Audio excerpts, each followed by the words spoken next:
Word on the street is that you are the unicorn whisperer. For the first person to call YouTube and try to buy them. Now we're on radio. I'm actually better without sound. I was the first person to call Zuckerberg. 2 billion people really fucking like Facebook. Right. The founders' mothers. Okay, talk about that. Right. For me, it's all about community. And to me, it's epically like Star Wars. Solution looking for a problem and not the solution to an existing problem. Capitalism has its problems. For 99% of us, this is just noise. This is one of the most interesting conversations that I've ever had. Kerner is a renowned investor and venture capitalist. He was the first person to ever make an offer to buy YouTube for hundreds of thousands of dollars. He was the first person to approach Mark Zuckerberg about buying Facebook when it was just a small social platform.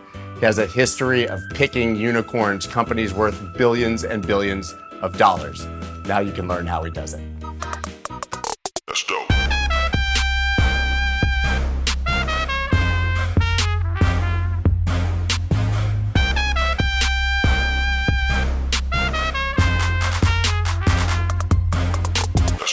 Word on the street is that you are the unicorn whisperer, that you have a unique knack for finding incredible investments that'll be worth $1 billion or more down the road. Is it true? Yeah, I don't feel that at all. I say the only people that I found in my travels who know that a company's going to be successful is the founders' mothers.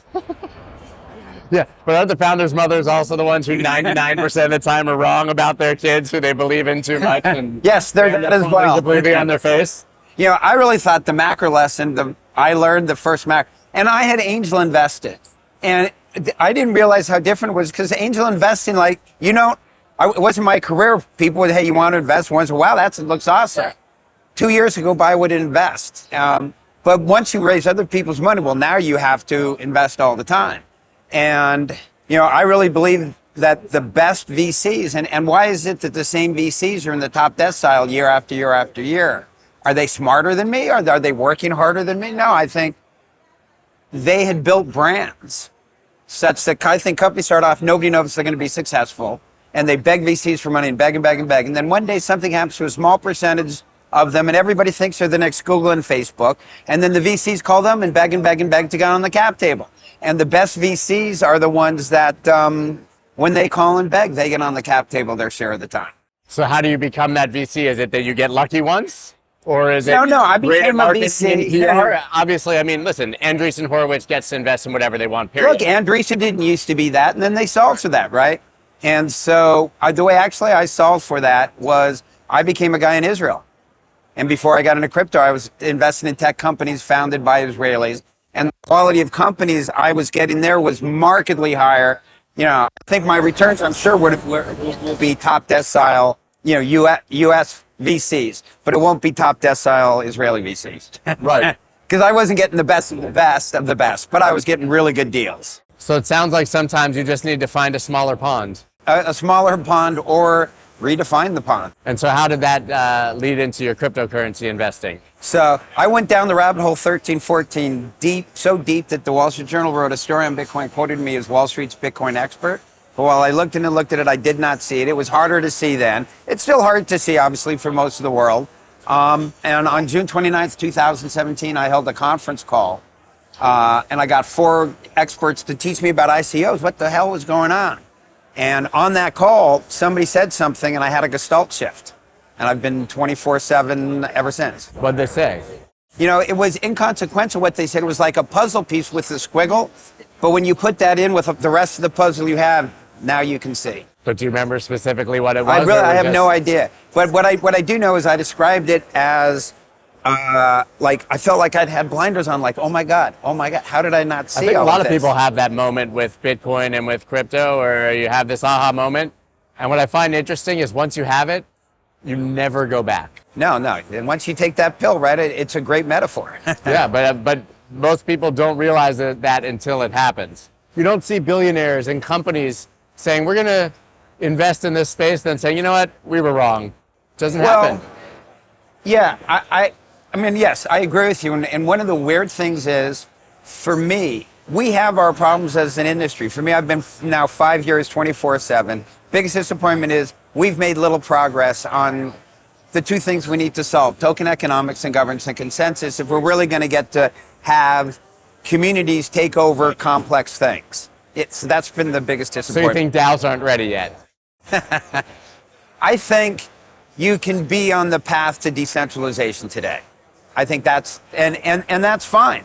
Look, and you can, and I think even those organizations today, the nice thing is what we're competing against is such a low bar. Well, that's true. One could argue that it's impossible to start truly decentralized.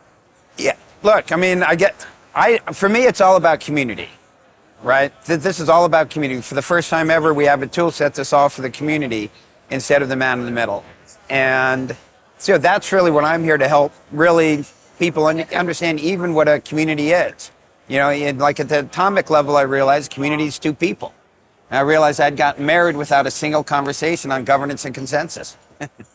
How did you possibly do that? I would say that if you want to stay married, you should also not have conversations about governance and consensus. Well, we didn't, and we just kind of settled it non-verbally for about 3 years by whoever cared more, which made a lot of sense, right? That seems, whoever cares more should get their way. And then it took me 3 years to realize she cared more about everything. Well, it's funny, and then you never get your way. Universal. Yes, exactly. So you've invested in 40 plus companies. You could call yourself a fund of funds. Correct. What exactly does that mean for those who don't So understand? a fund of funds, so we invest in VCs. So we're like a VCs, but instead of investing in companies, we invest in VCs who then invest in companies. So they call that a fund of funds. So that goes back to the model you were talking about. You don't need to be the one who everyone picks up your phone call. You just need to invest in the one who everybody picks up their phone call. That's how I've solved for it. The pitch that I give for blockchain co-investors is there were $5 trillion companies created in Web 2. There are going to be 10 or more multi-trillion-dollar companies built in Web 3, and we're going to own them all. So why do those VCs need your money? They don't. I mean, but they don't now. But we were first money into not quite half of them, including going all the way back to blockchain capital. So Allison Davis, one of my partners, still chairs their advisory committee. Incredible. So you obviously are not just passively throwing money at these venture capitalists and hoping for the best. You have a deep understanding of this space and what they're investing in. So what that's happening in the space right now is exciting you? I quite honest, everything excites me. I travel the world going from Crypto Mondays to Crypto Mondays, and seeing the different communities everywhere. They're all the same. People are really building shit. The smartest people in those cities around the world are leaving and building really cool shit. And, for me, the analogy I use is I was there for the beginning of YouTube. I actually called for the first person to call YouTube and try to buy them. Really? And yeah, it was great. They invited me back to their 5-year birthday to tell the story because that was the first time I thought, hey, maybe we're a company. And the amazing thing about online video and that thing was, I had a bigger company than them. And one day, somebody uploaded a video called Lazy Sunday. It was an Andy Samberg Saturday Night Live video on YouTube. That day, they became the fastest growing website in the history of the world. Why? Because the pipes were finally fat enough to have it be a great experience, and somebody put something really funny up that people wanted to watch. And for me in this industry, I'm just waiting for our Lazy Sunday moment. That describes a massive challenge. I was just going to say in crypto is that people can build all these incredible things, but sometimes it feels like it's a solution looking for a problem and not the solution to an existing problem. I think people are trying to figure it out. I know the first things they put on television? No, I don't. It was radio shows. They would put out a table with a microphone going, hey, now we're on radio, because that's all that they knew. Right? And we're doing that now. And by the way, I mean, while on one level the old world is really, really broken, 2 billion people really fucking like Facebook. Yeah. So don't build the better Facebook. Build something completely new and different with this set of tools. Or just let Facebook steal all of your great ideas, Snapchat, you guys are doing short videos? We'll just add those to Instagram. It's amazing. Amazing business model, but I digress, obviously. Yes, no, it turns out capitalism has its problems. It's funny how that works. I want to go back to YouTube because that's an incredible story, which obviously shows how you identify incredible ideas early. What was it about YouTube when it was a small, nascent idea, was not viral, was not a widely used platform that you identified and said, I want to buy this thing? And So- why did they say no? Yeah. So I'm fourth generation Hollywood. So I've spent my career, in and around media. My first company was the largest streamer in 2000, but it sucked because the pipes weren't fat enough. Fast forward 05, I was running Bolt. It was the largest social network in the world before MySpace. We peaked at 23 million kids. And I've been waiting for the pipes to get fat enough. Now they were fat enough. And so it was simple technology. I could buy it myself. I could build it. We could have built it ourselves. We had a great tech staff. But there were 3 tiny companies. I looked at buying all 3 of them. I bought the largest one. It was called Yashi. I paid him $250,000 and 5% of my company. I have no doubt I could have gotten YouTube for that. And what would that be worth now? Is that probably your story in your mind where you say... I was the first person to call Zuckerberg and offered to buy Facebook a month after he launched. And how did you even know about Facebook or identify it as... So I was running Bolt, and our core audience was 16 to 18-year-olds. And at the time, I was a 40-year-old guy who very quickly realized had no idea what 16 to 18-year-old girls want to do on the internet. But it turns out that there were plenty of 16, 18, 20-year-old kids building viral sites going like that, and it was worth much more to me and my ability to monetize it with Fortune 100 youth brand advertisers than it was to them. And I think a lot of people forget that Facebook originally, you literally had to be a college kid to even sign up. At first, you had to have harvard.edu. Yeah, and then it expanded one by one. That was how they let new people in, yeah. Okay, so you said don't build another Facebook, build something different or better. Can that be built in Web3 or in crypto? Can we have decentralized social media that's superior and our data is not being sold? Look, there's nothing constant but change, right? That's what gave me the hope. So I started writing about what I call FAMGA before I saw the crypto light. Facebook, Apple, Microsoft, Google, and Amazon, and their ever increasing market share of tech market cap. That was great for them and their shareholders, really bad for the rest of the world. And there was nothing on the horizon that I saw that gave me any hope at all, except the fact that there's nothing constant but change. And, this has the potential, and I hope that this is the next thing, right, that comes along, and in my lifetime, right, there's this amazing chart in The Economist that shows market share of market cap of the top 100 tech companies from 1985 to 2015. And it starts with IBM at like 80%, and then IBM, and then you get the rise of Microsoft, and then then you get the rise of Apple, right? And that chart, like in one chart, is nothing constant but change. But to me, where I think we are today is, I think we're in a fight for the soul of the metaverse. Okay, talk about that. Well, no, I think this is the big thing going on. When I saw the crypto light on June 29th, 2017, what I saw was, for the first time in history, we had a tool set to solve the community. And I thought that was going to be the biggest thing to happen in history. And I thought so, a little more so, every day for 4 years. And then one day I saw something even bigger. I saw the metaverse, right? Which to me is just, to me, when I call this reality, but once, and when you have an Oculus Rift, right, that's virtual reality. But even once, to me, you're on your telephone, you're now in the metaverse. I agree. A right? Zoom call is the metaverse, man. And I'm pretty sure that for the rest of my life, humanity as a whole is going to be spending more time, a higher percentage of their time in the metaverse, as I just defined it, and getting closer to the Oculus Rift. Yeah, it's interesting to right? I ponder don't even call it VR anymore, literally. I call it the Oculus Rift. Right? Yeah, because that is Kodak. VR, and that's Facebook, yeah. right? We're just a Xerox literally copy, right? And so to me, that's the future kind of computing platform, right? That's where we're going. We're going to the metaverse, and the question is, okay, who's going to control that? Is it going to be controlled by FAMGA or by the community? And to me, it's epically like Star Wars, and we're the Alliance, and they're the Death Star. Yeah, exactly. And most of the time, I think the Death Star wins. I don't think so in this case, though, because of what you just described. I mean, you look at the top 10 companies in the world by market cap in 2000. None of them were tech companies. Completely agree. No, that's a great thing, yes. And so you have to just assume that in 10 or 20 years, the same huge tech companies from Web 2 right now that have the largest market cap, there's nothing constant but change. They will not be. I agree, there's nothing constant but change. But to me, if I look at like kind of the playing field and where we are now, and the lack of progress we've made at solving our solutions, and the fact that the vast majority of people do not care about what you and I care about and think is better, right? They're well served by Google and Amazon and Facebook, right? The reason that our monopoly laws don't work to go after them was ours were written based on hurting the end user. And we don't look at it in the big picture, right? We look at it on that use cases, and they're giving this stuff away for free. It's very hard for anybody to argue that people are worse off for this free thing that these people are offering. Right. But there has to be the product, and that product has to be you in the end if you're going to get benefit from that for free. And we know what they do with that, right? They push it to the edges. I write about Zuckerberg, who, by the way, I wrote the first Wall Street style research report.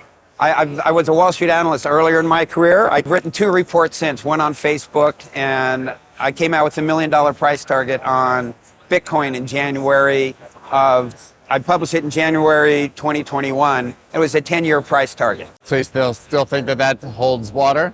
Yeah, definitely. Every day I feel more comfortable with it. I mean, the community is continuing to grow. There's nothing fundamental, and I'm looking, I keep my eyes open. Because it might not be, right? But nobody has a crystal ball. But for 5 years, we seem to be marching in that direction. If Bitcoin makes it to $1 million, what other projects and coins are you excited would also see, 10, 20, 30, 40, 50x returns? I mean, so there are a lot that I like, but I don't, the major investing trend of my lifetime by a wide margin is indexing, because it turns out we're all stupid. It turns out just indexing is the best thing you can do. And so that's why I'm a fund of fund, because I'm just indexing the entire industry. And so, it's very hard to pick winners. There are ones that I certainly think are better, and maybe I do better than the average VC, but the average VC actually doesn't do very well. Well, that's why the access that you just talked about before is all that really matters, right? It's very easy to spray and pray, so to speak, but you have to have people that are allowing you to spray. Yeah, well, correct. I mean, and what's interesting was then the question is, okay, another way, the most popular way of being one of those people who gets access, the main way that VCs solve for that is they try to get that to be that guy's friend. Right? I have my favorite VC joke is, if you've heard about the VC who walks into a bar. No. And the bartender asks him what he wants. And VC looks at the room, at everybody else. He goes, I don't know. He goes, what does everybody else want? I mean, that's pretty accurate, but to that end, and not and because I do of that. That's exactly what I do, by the way. I'll invest in anything that any of the VCs are investing in. If they can get more, I'll invest in it. Why do you think there's been such a shift in stigma about venture capital, certainly in the crypto space, not viewed upon so positively? I try to help people understand we're just people, and that it's not like we're lawyers. Okay, people maybe like lawyers less than they like VC, but it seems like people are resentful of the early access or the discount. The weird thing is, all of us do something very different, right? None of us went to VC school. We all do what we do for very random reasons. I think the biggest ways that humans are irrational is we take very small samples, and if you're a VC, you call that pattern recognition. Yeah. But it's not in my view, nobody's seen a statistically significant number of patterns to really, and the world changes, and so. Well, can you start a VC school? So maybe we could all attend and figure out how you're finding all these unicorns. I think it would be great. I mean, I think, YC is kind of the VC school. It really is. Yeah, Combinator, it really is. Have you invested in any companies that have come through Y Combinator? Oh, sure. I should know what they were, but to tell you the truth, it's not something like, obviously the moment you invest in them, the fact that they're from Y Combinator loses all relevance. Yeah. So I don't have that imprint on them, but certainly at the margin, I think of it as a positive thing, right? These guys, more than anybody else in the world, they're smart guys, and they've sifted through more companies than anybody. So more than your ability to find unicorns, you have an ability to find talent and invest in smart people. Well, I think my superpower is looking at something that's already doing this and going like that and saying, oh my God, right? That's what I did with Facebook when I wrote the report. It's like my 2014 revenue estimate was off by less than 1%. I just extrapolated out and multiplied their percentage of the internet from the time spent by the internet advertising.